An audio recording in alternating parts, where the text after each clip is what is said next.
مرحبا بكم إلى حوارات السياق. بعد شهر من قرار الرئيس الأمريكي السابق دونالد ترامب تصنيف الحوثيين جماعة إرهابية، تقوم الإدارة الأمريكية الجديدة بإلغاء هذا القرار. إلغاء يأتي رغم موجة هجمات من ميليشيا الحوثي على أهداف مدنية، بما في ذلك الهجوم الأخير على مطار في السعودية. لمناقشة هذا الموضوع ينضم إلينا ريتشارد وايتز، مدير مركز التحليل السياسي العسكري في معهد هادسون. مرحبا بك ريتشارد في حوارات السياق.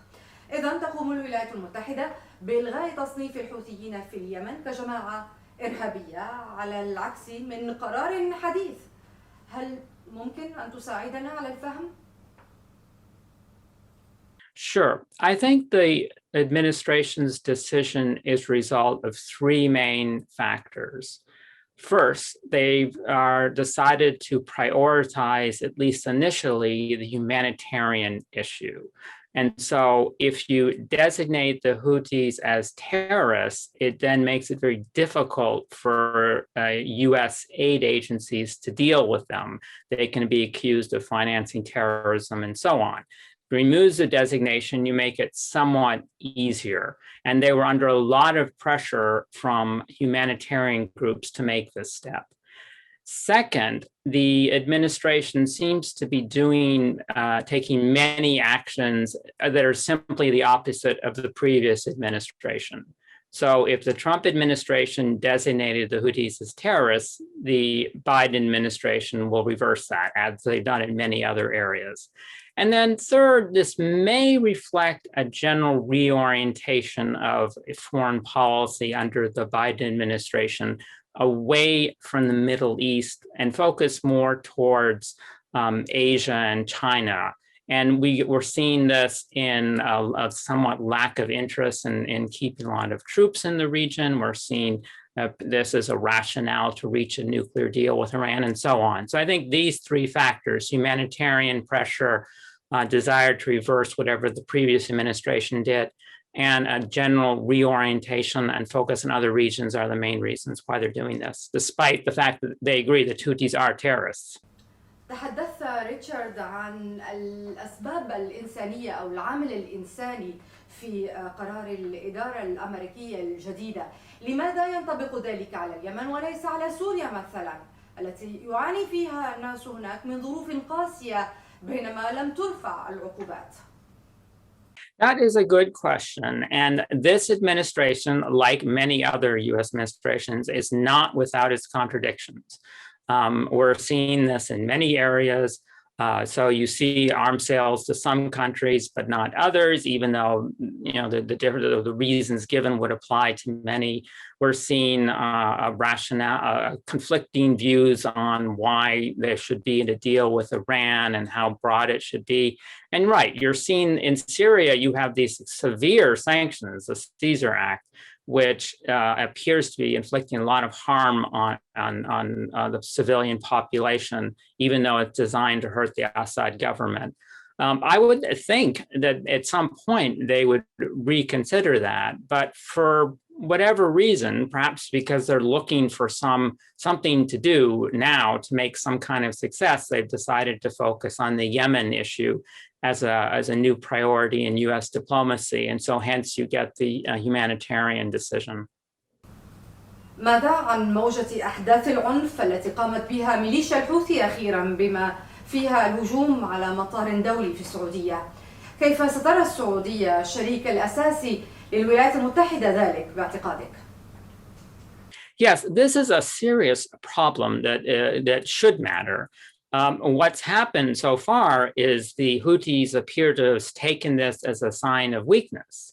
And instead of reaching out and trying to compromise and work with the new administration and work with the Yemeni government, they've seen, oh, well, we're going to get money from the US-backed NGOs no matter what we do. So now we see the Houthis step up their offensive operations. We've seen them with Iranian help continue to attack other countries, particularly the Saudis.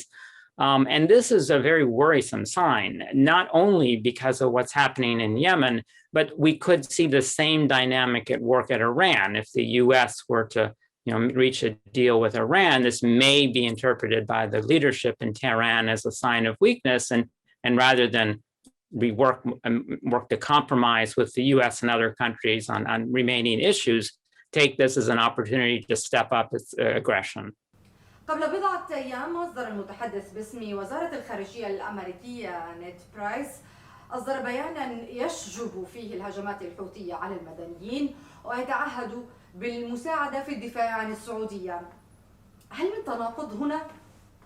Yes. I think what they will say is what they are choosing to rescind the terrorist designation regarding the Houthis because they need to provide humanitarian assistance, and the Houthis have controlled that aid and sometimes even tax that aid. But whereas with regard to the aggression of the Houthis against the Saudis and others, they say they will plan to continue to provide assistance.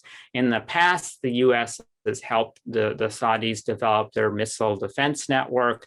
It's helped provide intelligence identifying the launch sites. It's helped provide guidance for Saudi special forces, and sometimes, as far as we can tell, participating themselves in destroying these sites before they could be used.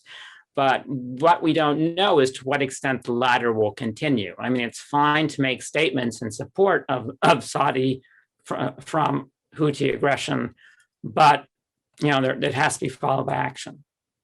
تعهد الرئيس جو بايدن بإنهاء الحرب في اليمن. هل تعتقد أن الإدارة الجديدة يمكن أن تساعد في التوصل إلى صفقة سلام؟ هل ذلك ممكن أصلاً؟ Well, it's like all these situations. We've got civil war in Syria and in Yemen, Afghanistan.